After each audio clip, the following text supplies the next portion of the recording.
So, hello guys. Update.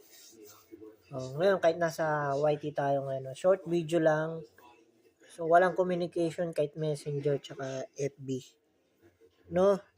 So, yun lang yung lahat. Tumawag yung mother ko, wala daw communication. Tapos tumatawag din ako sa Pilipinas. Nawala din yung communication ko gamit ng Messenger. Hindi kami makapag-login. Siguro baka may ginagawa si Lolo Meta o si Lola Meta. No? So, wala eh. So, day off ako today. Node lang muna ako. Node muna. So, 2 days day off. So, napakahaba na ng buhok ko. Hindi ko lang kung anong gagawin ko rito. Paano gupit.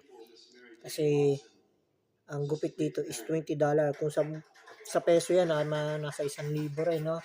So, $20. So, okay lang. Wala talagang communication ngayon. So, Messenger, FB.